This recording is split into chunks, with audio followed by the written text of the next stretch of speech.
नमस्कार दोस्तों, मैं सोनम जैन और आप सभी देख रहे हैं सोनम जैन की कहानियाँ। और आज की कहानी अनचाहा रिश्ता भाग 17। यदि आप सभी को मेरे द्वारा लिखी गई यही कहानी पसंद आ रही है तो जल्दी से कर लीजिए चैनल को सब्सक्राइब और पास में जो बेल आइकन का बटन है उसे प्रेस जरूर कीजिएगा, क्योंकि इसी से मिलेंगी आप सभी को मेरी आने वाली हर कहानी की नोटिफिकेशन। कहानी पसंद आने पर वीडियो को लाइक जरूर कीजिएगा, क्योंकि जब आप करते हैं वीडियो को लाइक तो मुझे मिलती है कहानियाँ लिखने के लिए प्रेरणा। और हाँ, कहानी को अपनों के साथ शेयर करना बिल्कुल ना भूलें। तो चलिए कहानी शुरू करते हैं। जगदीश अपनी माँ से कहता, माँ आप कहती हैं इसलिए मैं ऑफिस चला जाता हूँ। और गौरी की तरफ देखते हुए कहता, यदि किसी चीज़ की ज़रूरत हो तो तुम मुझे फ़ोन कर देना। गौरी सिर हिलाकर हाँ में जवाब देती और जगदीश वहाँ से चला जाता।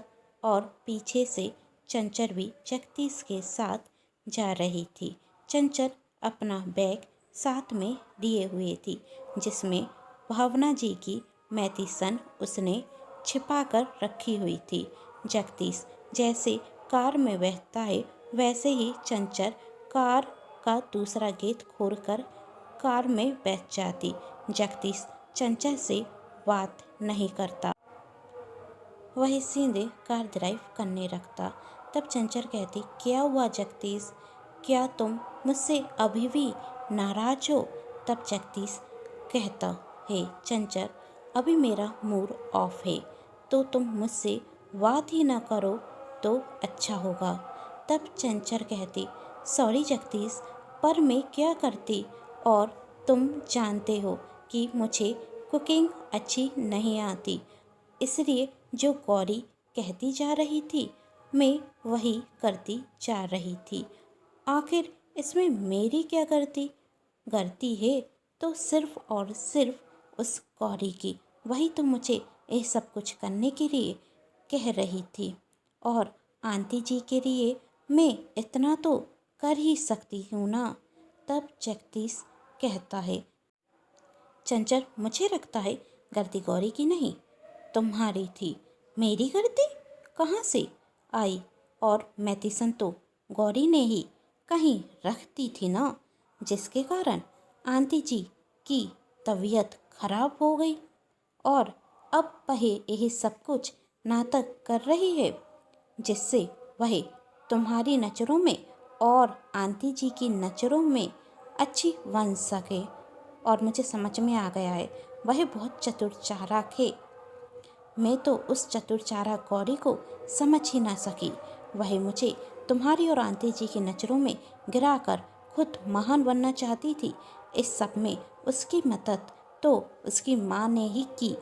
जरूर गौरी की माँ ने ही आंटी जी को बताया होगा कि गौरी ही उनके लिए यही सब कुछ बना रही है और मैं दिखावा कर रही हूँ। उन्होंने आंटी जी को मेरे खिलाफ भरा होगा, इसलिए तो आंटी जी ने मुझे फंसाने के लिए वह नाटक किया। बहुत होशियार हैं दोनों, गौरी और उसकी माँ। पहले तो मुझसे कहा कि मैं किसी से कुछ नहीं कहूँ, और फिर मुझे ही सबके सामने झूठा साबित कर दिया। जगदीश प्लीज़ मेरी बातों पर विश्वास करो, मैं गलत नहीं हूँ। तब जगदीश कहता, अब तुम मुझे समझ में भी नहीं आ रहा है कौन गलत है और कौन सही। नाटक तुम कर रही हो या गौरी, मैं समझ नहीं पा रहा हूँ। तब चंचल कहती, जगदीश तुम मुझ पर संदेह कर रहे हो, अपनी सबसे अच्छी दोस्त पर संदेह कर रहे हो। तुम्हें क्या लगता है कि मैं इतना घटिया नाटक कर सकती हूँ? गौरी को आए हुए कितना वक्त हुआ है, और तुम तो मुझे कब से जानते हो, फिर भी तुम मुझ पर संदेह कर रहे हो और उस गौरी का पक्ष ले रहे हो। तब जगदीश ने कहा, गौरी को मैं पिछले 2 वर्ष से ज़्यादा समय से जानता हूँ, और इन 2 वर्ष में मुझे ऐसा कभी भी फील नहीं हुआ कि गौरी ने कोई नाटक किया हो। और क्या पता मैं गौरी पर संदेह कर रहा हूँ। उसने कहा था कि उसने मेडिसिन वहीं रखी थी। शायद हो सकता है कि हवा द्वारा उड़कर मेडिसिन कहीं और चली गई हो। फिर भी मैं उस पर इतना गुस्सा हुआ, उसके बाद भी वह मेरी माँ की कितनी परवाह करती रही। अब तो मुझे लगता है कि गौरी कभी गलत थी ही नहीं। यदि गौरी गलत नहीं थी तो क्या मैं गलत हूँ? चंचल ने गुस्से में कहा। तब जगदीश चंचल की तरफ बड़ी गौर से देखता। तब चंचल कहती, जगदीश मेरा कहने का मतलब ये है कि। तभी जगदीश ने कहा, मुझे अभी कोई मतलब नहीं समझना है, और कार की स्पीड तेज कर लेता। तब चंचल कहती, सॉरी जगदीश, मैं तो बस यही कहना चाह रही थी कि मुझे सिर्फ और सिर्फ आंटी जी की चिंता है, और मैंने जो कुछ भी किया सिर्फ और सिर्फ उनके लिए किया।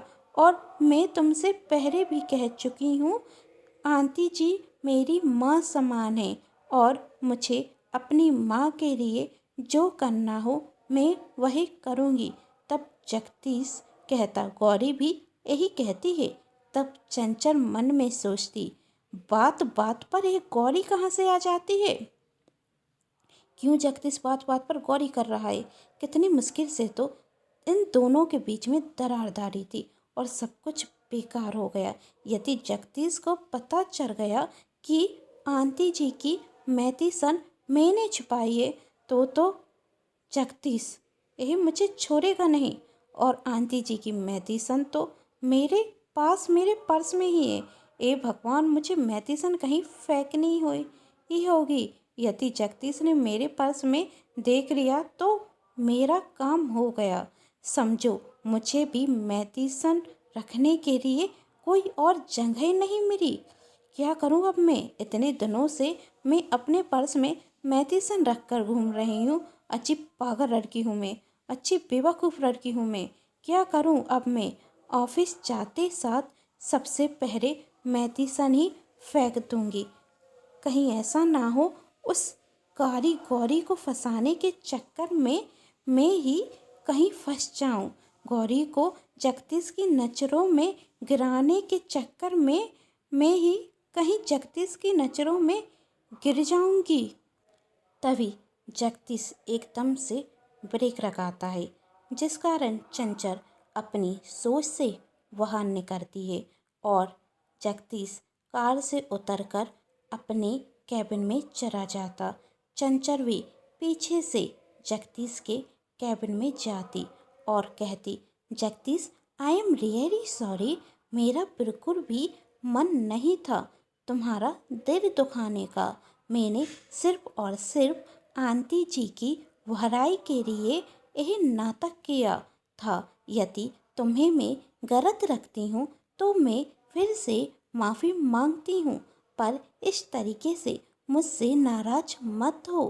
तभी जगदीश अपनी चेयर से उठता और दोनों हाथ टेबल पर पटकते हुए कहता, चंचल यह ऑफिस है, अब तुम अपना ड्रामा बंद करो। और वैसे भी मुझे भी सब कुछ समझ में आ रहा है कि तुम सिर्फ मेरे सामने अच्छा बनने का नाटक कर रही हो, लेकिन घर की बात घर पर ही हम करेंगे तो अच्छा होगा। और हाँ, ये ऑफिस से तो यहाँ पर काम की बात करें।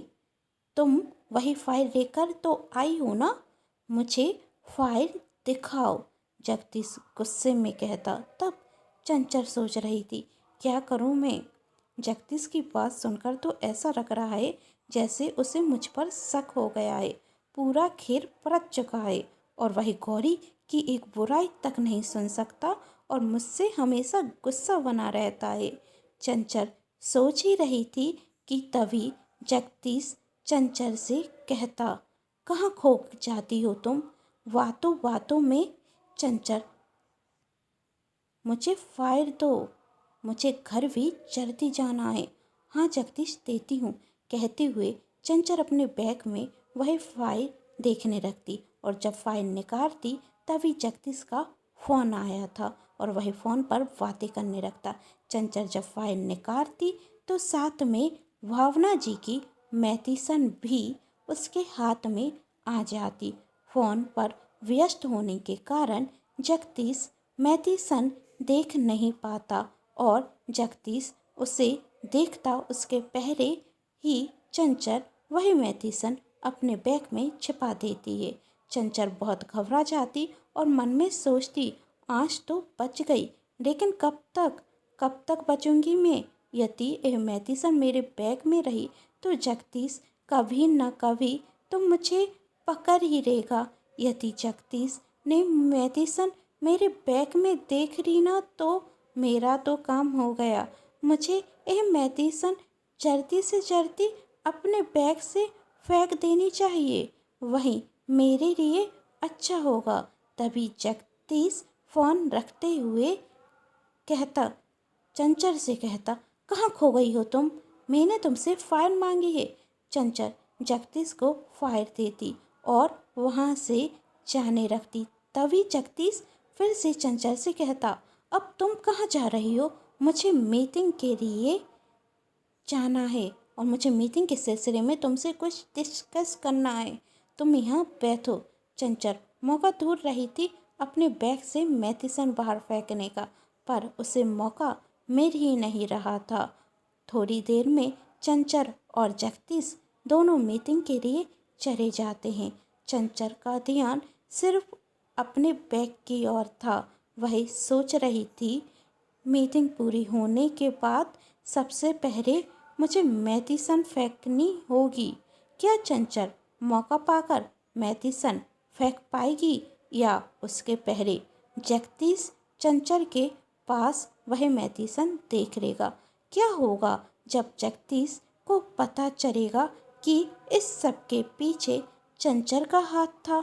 जानने के लिए कहानी का अगला भाग जरूर देखें, जिसके लिए कर लीजिए चैनल को सब्सक्राइब, क्योंकि जब भी मैं लेकर आऊँ कहानी का नया भाग तो आप सभी को पता चल सके। दोस्तों, यदि कहानी आप सभी को पसंद आ रही है तो अपनों के साथ शेयर भी कर दीजिए, जिससे यह कहानी ज़्यादा से ज़्यादा लोग देख सकें। और जब ज़्यादा लोग देखेंगे तो कहानी को ज़्यादा लोग लाइक करेंगे, और कहानी को जब मिलते हैं ज़्यादा लाइक तो मुझे कहानी लिखने में भी मज़ा आता है। यदि कहानी पसंद आ रही है तो कमेंट बॉक्स में नाइस स्टोरी ज़रूर लिखें। आप सभी को यदि कहानी पसंद आ रही है तो कर दीजिए चैनल को सब्सक्राइब, वीडियो को like and share. Thanks for watching.